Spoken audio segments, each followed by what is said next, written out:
mimi si vijukuu vyako. Kwa hiyo sasa wewe ndio umetoka kule nyumbani kwako umekuja kujinamia huku. Unataka ujinyonge ujitumbukize kwenye kisima? Mwenyewe niko hapa tunawaza tu mambo yangu. Haya, sawa. Kwenye dimbu la mawazo ukikaa ukifikiria shoga yangu wewe, shetani naye anachangia. Mara umejikuta umejinyonga, umejitumbukiza huku. Tunamwambia nini kakaako? Nataka kuwa na hivyo hivyo. Bwana hata ungekuja kwangu kule. Yaani bwana niketu kwa maana hata nikija huko na mambo yazidi kuwa makubwa. Ndio maana sitaki bwana nikae huko. Tena kwangu ndio kuna kuwa na mambo makubwa. Bwana tunjikalie kwa. Shoga yangu nimekufukuza. Hujanifukuza. Kuna nini? Acha tu nitulie kwangu huko basi. Kwa hiyo tulie huko. Wewe chuta maji uende zako. Mimi niache tu mazoea. Kwa hiyo nikuache hapa kwenye kisima. Ngoja nikamwambia kakaako aje kukute hapa. Haya ngoja mimi nichote zangu maji niondoke. Wewe chuta ndio. Maana hata umeninunia. Sasa hata nimekukosea nini shoga. Wewe kuwa na amani.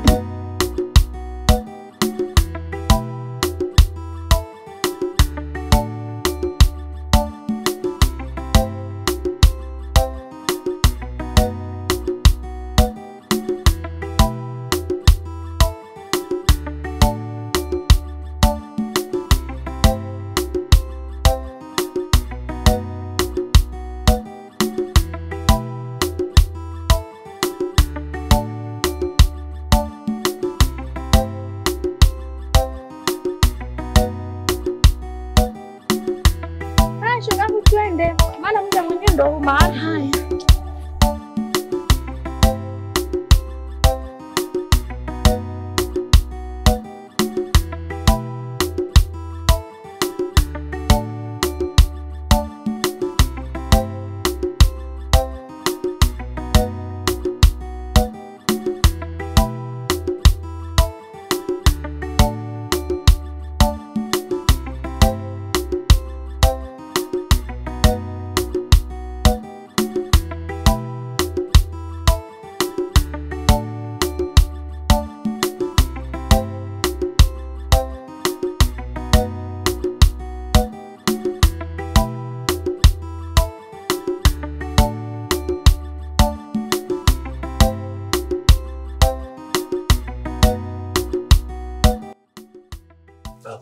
Haya.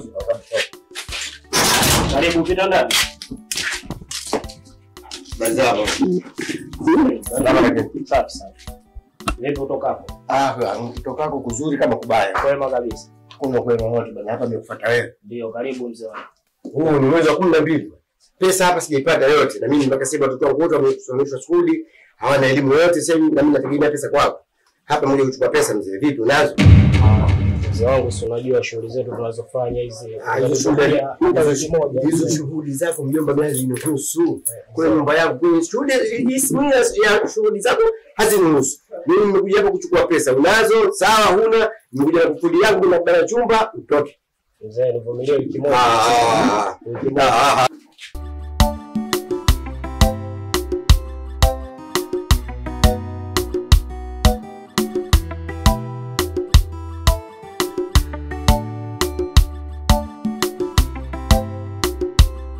Bwana mchendo unajua tungekaa hapa bwana tungekaa hapa hapo wewe bwana unaona bwana wewe bwana tustahimilie tu bwana na mazingira.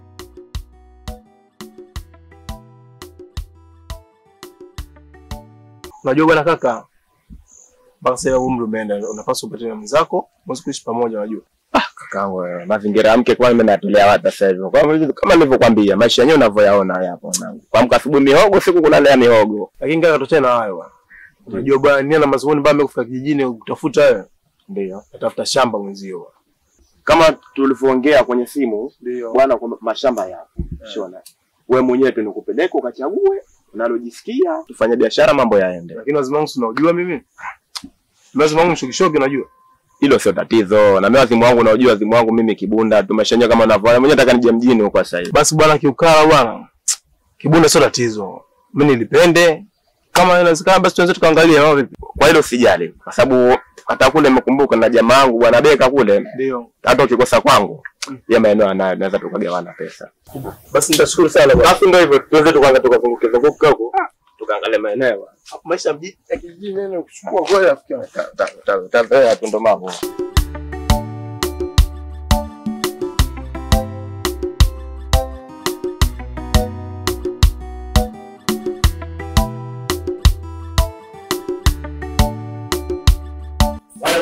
bwana mpaka sasa hivi. Siki la kweli. Hapana kuja hapa mama. Mimi sasa hivi na hapa mpaka sasa hivi nimekuja na kweli yangu. Hapo bwana mpaka sasa hivi mimi nakuja chumba bwana. Sasa nivumilie. Kuvumilia. Kuna vitu vyangu huko mzee. Hapo mambo mimi nimekuja na kufuli yangu, kuja kufunga nyumba yangu, utoke. Mzee sasa kuna Huu ni mwezi wa 12 sijapata pesa yako bwana. Unakaa nyumba kama yako. Halafu hii mifuko inataka nani? Mifuko yangu hii. Wewe unaniambia kama unajenga bando? Mzee nakuomba mzee, nisaidie hata wiki moja tu kae. Si unajua umeshtukiza nitaenda wapi sasa mzee wangu? Nivumilie hata wiki moja tu. Mimi sina cha wiki moja na wala siku 3 bwana. Hapa nimekuja na kufuli yangu tena ninachokuambia sasa hivi ngoja nifunge mlango kabisa. Unajua kwa kweli. Hapo utajua kwa kwenda mwenyewe. Hapa mimi nikitaka sasa hivi uende zako kama huna pa kwenda nenda marikiti. Wenzako wengi wanalala marikiti huko. Wewe nyumba yote imeenda kuharibu kama hivyo bwana. Wewe unataka kujenga mabanda, si ungeniambia? Ungeenda kujenga mabanda ungeniambia bwana mpaka sasa baba kule nataka kuganjiwa au kuku nikakupa taratibu. Lakini leo umeenda kuitomoa nyumba yote. Nenda bwana. Mimi sitaki kuomba nawe bwana, nenda bwana. Nenda, hizi 12 hujalipa pesa bwana. Nenda bwana. Salimio. Nenda bwana, mimi sitaki tena kuzungumza na wewe bwana. Mimi nishakwambia bwana nenda zako bwana, mimi sitaki kuomba na wewe bwana, nenda zako bwana, nenda zako. Mwezi wa 12 hujalipa pesa na unakaa nyumba vipi bwana? Sina pa kwenda. Nenda marikiti bwana. Wako za kumarikiti tena huko. Nenda bwana.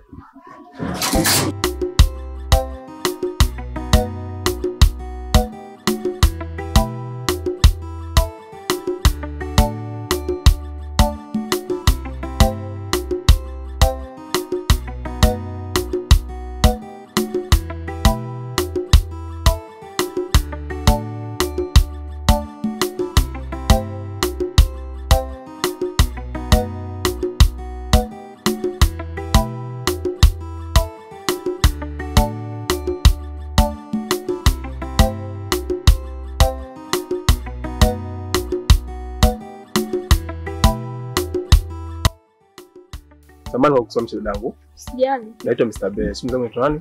Naitwa Chiku. Wow, na jina nzuri. Ila samahani, ilikuwa nikuchue maana mazungumzo mawili matatu na kabla yote nikwambie samahani. Najua unijui. Ni kweli. Kwa sababu hapa kijijini ni mgeni sana. Ila niko naomba kitu kimoja tu. Unajua mimi sina rafiki hapa na kutafuta zangu hapa nikaona naweza kanifaa kwa rafiki yangu. Sina sikana kitu. Ndio sawa, nataka uwe rafiki yangu. Lakini kivipi alafu unaonekana hapo kijijini mgeni? Kweli mimi ni mgeni na nimefikia hapa mtaa kati hapo. Lakini unajua mimi nikionekana kijijini kwa watu nimeingia juzi alafu ningasimama kama hivi na hivi. Inakuwa ipendezi. Unajua? Nilikuwa naomba na tena mpaka kwa simu baadaye tuzikane. Kuongea vipi nasikana bwana?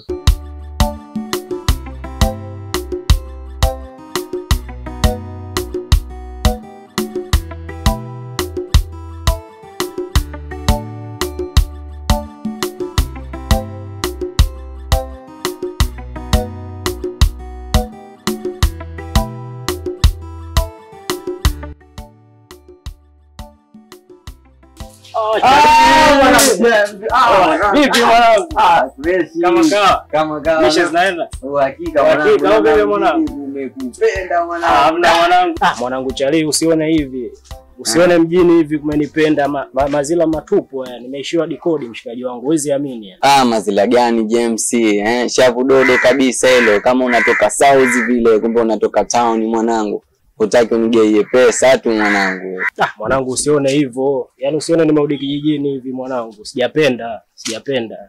Unasema unarudi huku vipi? Huku kwenu po pia, unarudi mwenyewe kama unatoka South mwanangu. Mpane kwanza mpate angalau 2000 kwanza ile nikashike tumbo koje. Acha malizo James nini bwana. Sijapenda mwanangu chali kurudi. Sema ndio hivyo mazila amenikuta nitafanyaje sasa? Sawa, ulikuwa unahitaji namba yangu ya simu. Ulikuwa na mazungumzo gani na mimi? Yaani mpaka umeona mimi nimeomba namba yako ya simu. Unajua mkaa hivi naye haipendezi. Ndio maana hata kama nitakusalimia labda kufanyaje, naweza kuongea kwenye simu. Itakuwa ni busara zaidi ukinipatia namba yako ya simu najua. Sawa, inawezekana kukupa namba yangu ya simu, lakini mimi hapa simu sina, niacha nyumbani. Na pia ndio kwenye kichwa sijahifadhi namba yangu ya simu. Inawezekana ukanipa ya kwako. Unajua sio shida. Ngoja nikupatie simu. Unaweza chukua hii. Hiyo na line, mimi ndakupigia. Haya sawa. Asante, nitakutafuta, utanitafuta mwenyewe. Basi itakuwa kwako. Haya, hakikisha.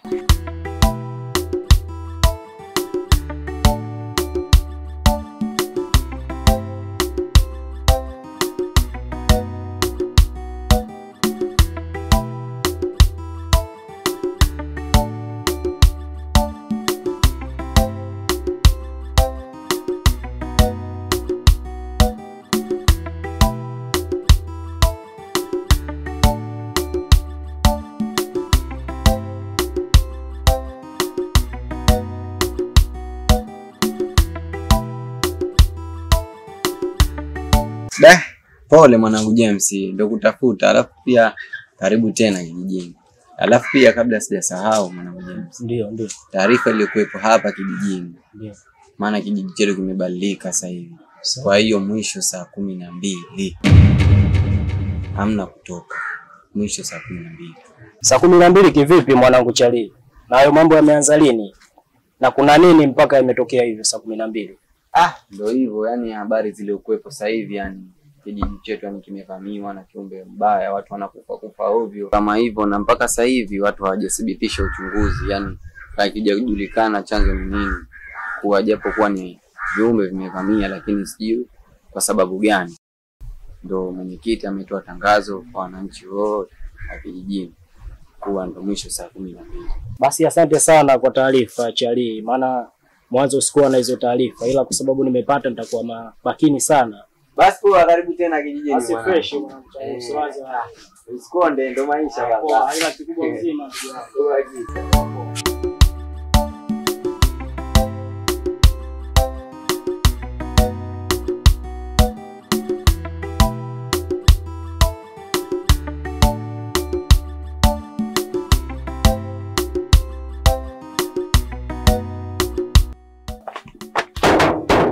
Yukalai. Aha, ndani wewe unajifungia ndani. Afrika nyingi bosi wangu, asubuhi maribaza toka jana. Nashukuru Mungu. Upo? Tupo? Sio mchezo. Vipi kwanza? Vipi babu? Mbona furaha hivyo asubuhi? Acha. Yaani hapa kijijini kwani nimekutana na mdada mmoja ni kisu baba. Bosi wangu shaka mwenyeji tena hapa kijijini tena. Tueleza nini? Wewe mdada ni kisu mwembamba hivi, ni mrefu hivi. Mweusi kama jakunde hivi. Hatari sana nakwambia. Kwa hiyo bosi wangu hapa kijijini shaka mwenyeji sasa, mambo ya mchumba. Mwenyeji tu, sio kijijini tu baba. Hadi mjini mambo unakutana na mtu umemwelewa basi mnamalizana tu. Kakaangu sikiliza. Ndio. Hichi kijiji angalia, sikurupuke. Kwani sababu tufanye kilichotuleta. Sawa mambo bwana, anataki wenyeji. Wale wanakwenda sehemu mmekubaliana, basi unaweza kwamba Mungu. Sikiliza kakaangu. Ndio. Usipokuwa makini hapa kijijini utapotea. Au unafanya sawa lakini angalia. Kwa sababu wewe ni mgeni hapa kijijini, mimi ni mwenyeji. Kwa hiyo mzunguko wa kijiji changu nakijua. Na mimi dada cha kuamini baba, nimempa simu yangu. Simu tena? Nimempa simu yangu bwana. Tupeleka bwana. Hata mimi nafika dukani hapo. Au? Hapo kakaangu pamoja, hapana shida. Tuongea zaidi ndio hivyo. Poa karibu. Bwana. Jana. Shemeji karibu. Shemeji yangu nimefika. Wewe bwana mkubwa vipi? Nimekuta. Mmepishana sasa hivi hapa hivi. Kila siku tutapishana, ndio kila siku namkosa tu. Kwani wewe umepitia njia gani shemeji yangu? Shemeji yangu menja zangu ndio hizo, si unajua hapa kijijini. Njia tele, lakini sio sababu. Sasa hivyo mlisikia litangazo lilopigwa hapa kijijini? Shemeji yangu, tangazo gani tena? Tangazo lililotoka swala la kuingia ndani kwa kila mwana kijiji saa 12. Ndio mlisikia? Kama ni hilo nimelisikia shemeji. Yule mwanzako haelewi, anakuja hapa saa 4, saa 6. Swala la kuelewa shemeji yangu, yule ni mtoto wa kiume, umenisikia? Na katika kutafuta mazingira magumu hasa hapa kijijini kwetu. Kwa samtemu lazima tutakuwa kuna mtihani kwa kweli, lakini mimi naamini atawahi kurudi kwenye wakati. Haya sawa. Hamna shida shemeji yangu kama ndio hivyo. Ila mimi nimeongea mpaka nimechoka. Usichoke shemeji yangu, ndo mambo unajua tena. Wanaume samtemo nataka kulelewa.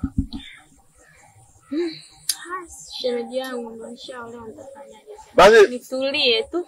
Basi sawa shemeji, mimi acha nipumzike hapa kwanza, fute muda. Wewe na kazi zako kaendelea kufanya. Shemeji, ngoja nikapike ule. Basi sawa shemeji. Shemeji.